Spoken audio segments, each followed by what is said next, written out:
Il est bon d'être ensemble et c'est un jour particulier pour nous, les enfants de l'île Obananzambé. Amen pour Dieu. Parce qu'en ce jour, nous avons celui que nous recherchons tous les jours. Alors c'est un jour particulier pour Oriem et pour les enfants de l'île Obananzambé. Alors sans tarder, nous allons passer au conseil de ce jour. Le conseil de Dieu de ce jour est tiré du livre de Jacques. Jacques, en son chapitre 1er, le verset 25. Que chacun prenne sa Bible, et ceux qui ne les ont pas prennent un calepin et un stylo pour noter. Nous disons que le conseil de Dieu de ce jour est tiré du livre de Jacques. Jacques, en son chapitre 1er, le verset 25. Jacques, c'est dans le Nouveau Testament, juste après le livre des Hébreux. Nous lisons les Saintes Écritures au nom de notre Seigneur Jésus-Christ de Nazareth. Mais celui qui aura plongé les regards dans la loi parfaite, la loi de la liberté, et qui aura persévéré, n'étant pas un auditeur oublieux, mais se mettant à l'œuvre, celui-là sera heureux dans son activité. Nous disions que le conseil de Dieu de ce jour est tiré du livre de Jacques, Jacques en son chapitre 1er, le verset 25. Nous lisons à nouveau les Saintes Écritures au nom de notre Seigneur Jésus-Christ de Nazareth. Mais celui qui aura plongé les regards dans la loi parfaite, la loi de la liberté, et qui aura persévéré, n'étant pas un auditeur oublieux, mais se mettant à l'œuvre, celui-là sera heureux dans son activité. Amen, peuple de Dieu. Amen, Israël, l'Esprit. Voici, nous sommes, comme nous le disions toujours, au bon endroit. Et si nous sommes au bon endroit, c'est parce que nous avons trouvé une bonne source. Une source qui nous abreuve, qui nous altère et qui étanche notre soif. Alors si nous avons pris la peine de bâtir nos maisons pour ce lieu, c'est pour être enseignés, pour voir celui-là qui est notre papa, afin d'écouter les conseils qui vont nous permettre de bien marcher sur le droit chemin que l'Éternel Dieu a tracé afin d'accéder au royaume des cieux. Alors si nous sommes là, nous devons alors être attentifs. Nous ne devons pas céder à toute distraction quelle qu'elle soit. Nous devons prêter l'oreille à tout ce qui va être dit, car cela nous est bénéfique et c'est à notre salut. Amen de Dieu. Ceci étant, nous disons que nous sommes dans le livre de Jacques. Qui est Jacques? Beaucoup d'entre nous connaissent un certain Jacques, le frère de l'apôtre Jean, qui sont tous deux les fils, ou qui étaient tous deux les fils de Zébédée. Mais ici, il ne s'agit pas de ce Jacques, frère de l'apôtre Jean, mais plutôt de Jacques, frère du Seigneur Jésus-Christ de Nazareth. Il avait des frères, certes, au début de son ministère, ils n'ont pas voulu croire en lui, mais vers la fin, ils ont gagné à son parti. Ils ont cru en lui et ils ont aussi fait le ministère. Jacques a même été pendant un temps le chef de l'église de Jérusalem.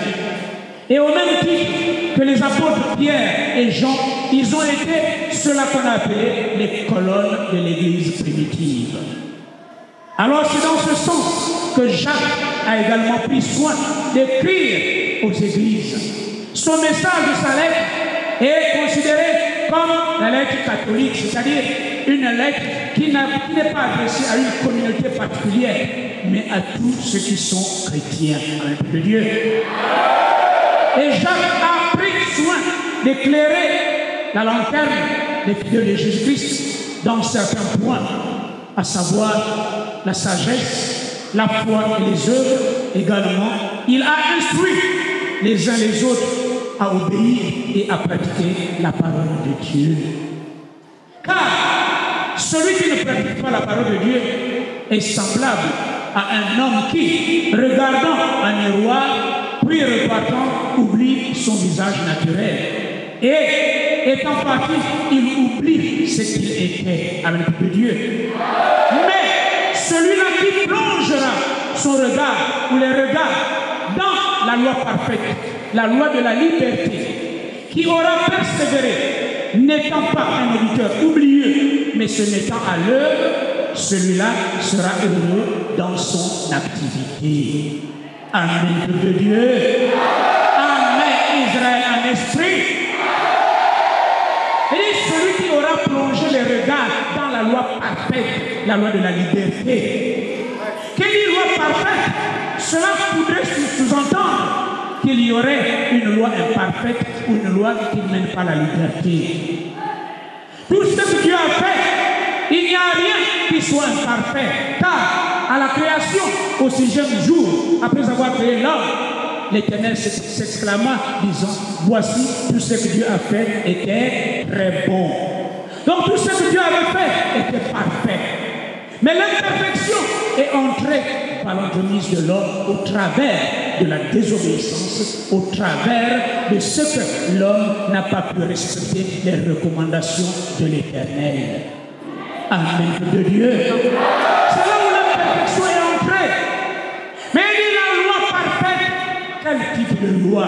Quelle est cette loi qui est parfaite? Cette loi qui est une loi de liberté. C'est dans son temps de vivant sur la terre, dans sa sainte humanité, un homme s'étant approché de Jésus-Christ, le Seigneur, lui adressa cette question.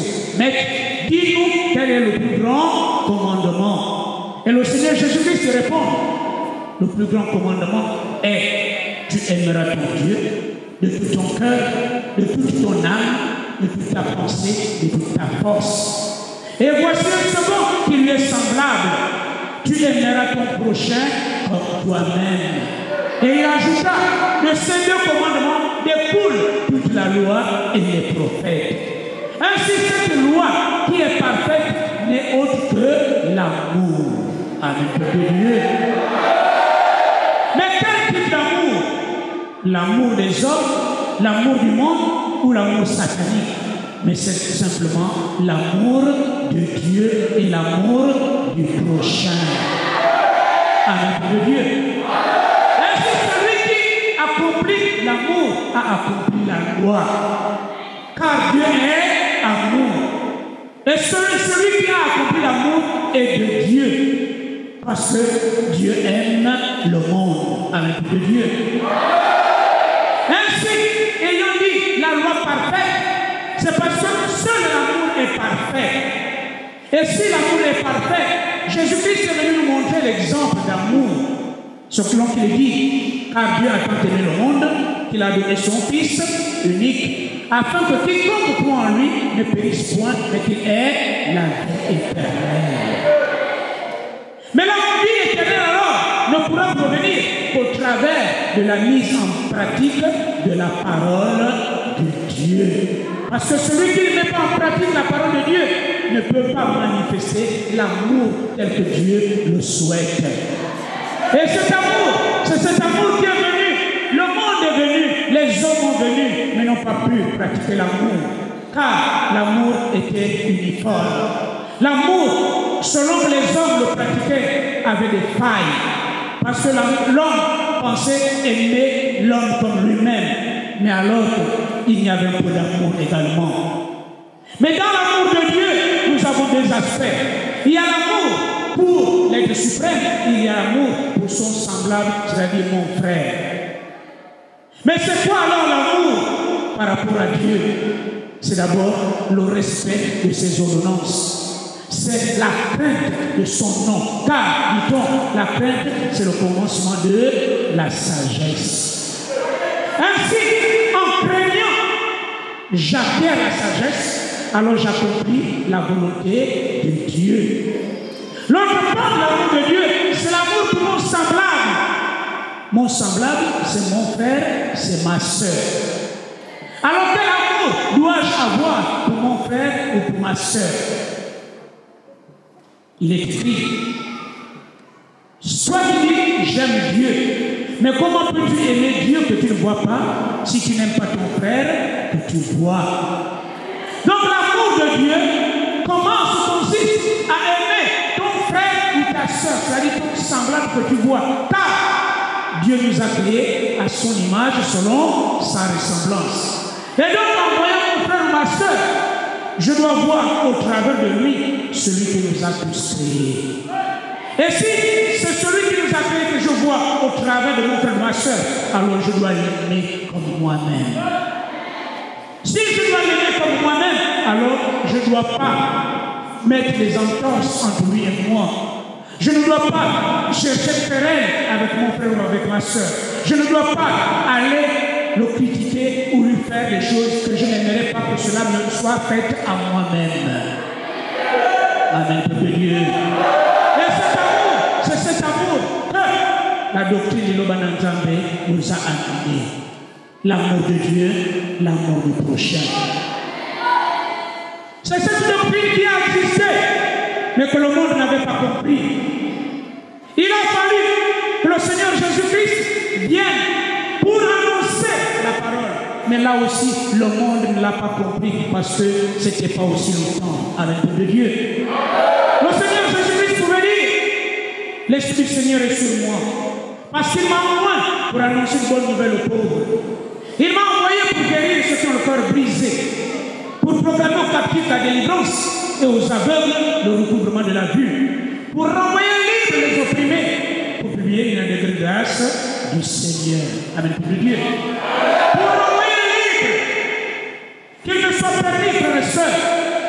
Lorsque le Seigneur Jésus-Christ avait fait cette déclaration, il avait dit, cette portion de l'Écriture s'est accomplie aujourd'hui. Amen, pour Dieu.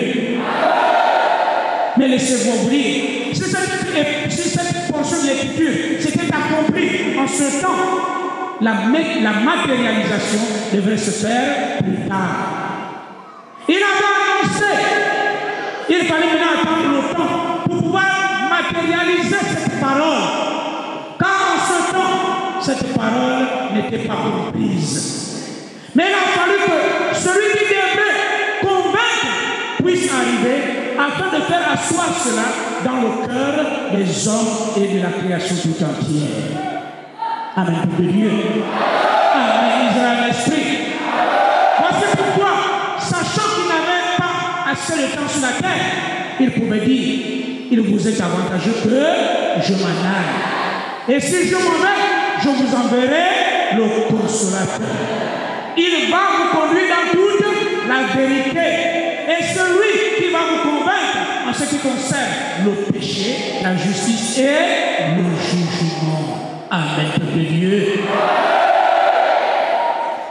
Amen, Israël l'Esprit. C'est-à-dire, en ce temps, il n'était pas possible parce que la compréhension n'était pas encore acquise à l'homme. Pourquoi? Parce que l'esprit de vérité n'était pas encore disponible. Il fallait alors la vérité, cette parole qui est vérité, puisse être maintenant édifiée par celui-là qui a reçu les ordonnances de l'Éternel.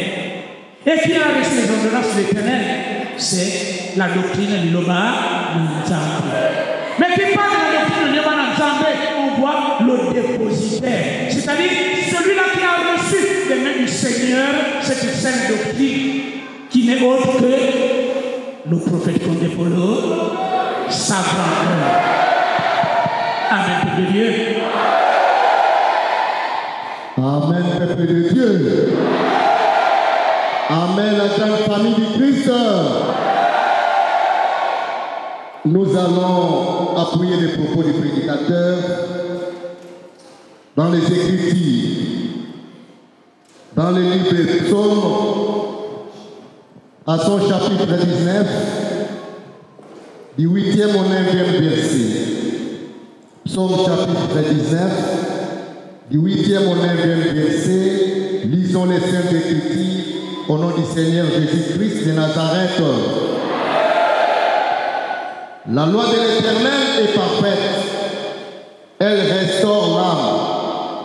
Le témoignage de l'Éternel est véritable, il rend sage l'ignorant.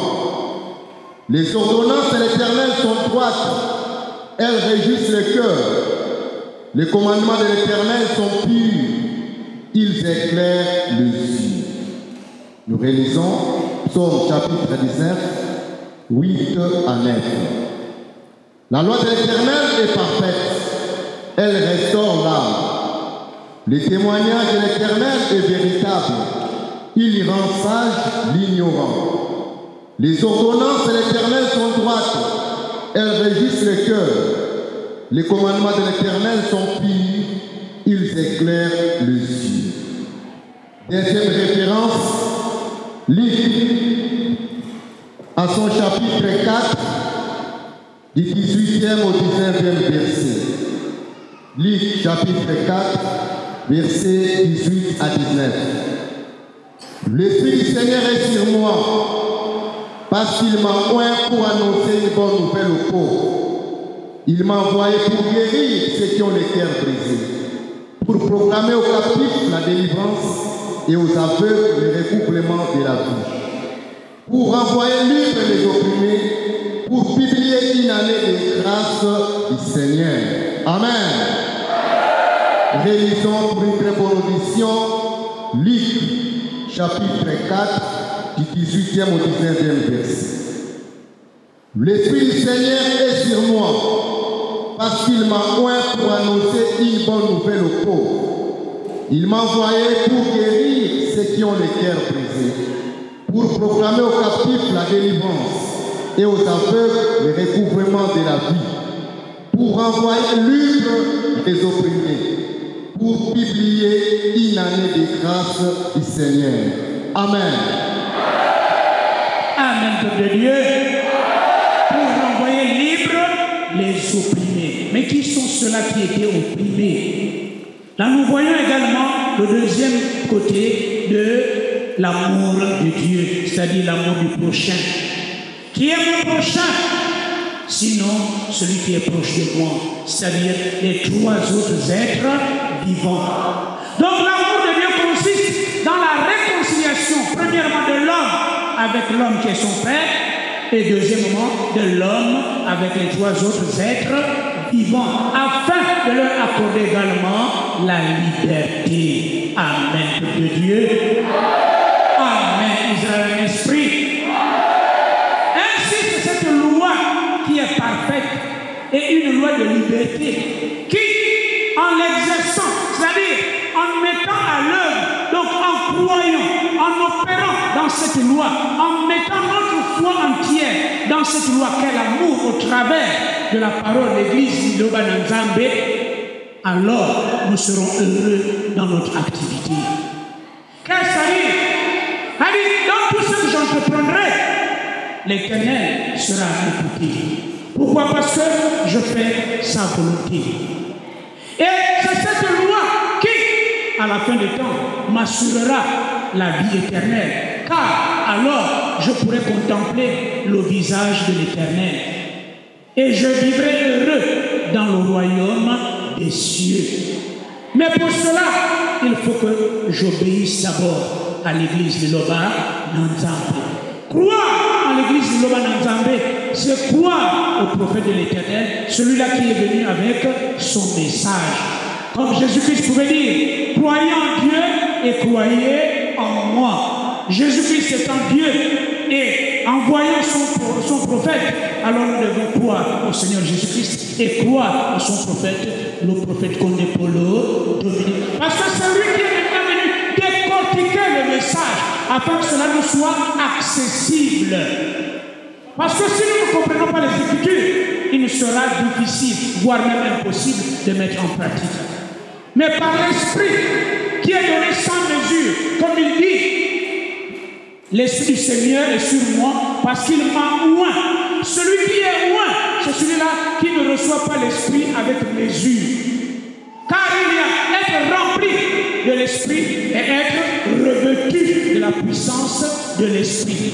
C'est celui-là qui est revêtu de la puissance de l'Esprit qui est oint. Amen, peuple de Dieu. Et aujourd'hui, nous sommes en face du oint de Dieu, le prophète Condé Polo Dominique. En écoutant son message, en pratiquant la parole de vérité, alors la vie éternelle nous est assurée. Amen, peuple de Dieu.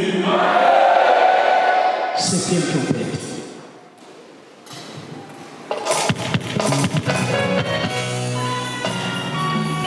La septième trompette, page 109, 120e cantique.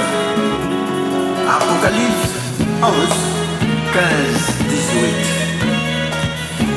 Amen.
Prions Dieu parce que le témoignage de notre Seigneur Jésus-Christ de Nazareth est un esprit de la prophétie. Le roi des rois et le Seigneur.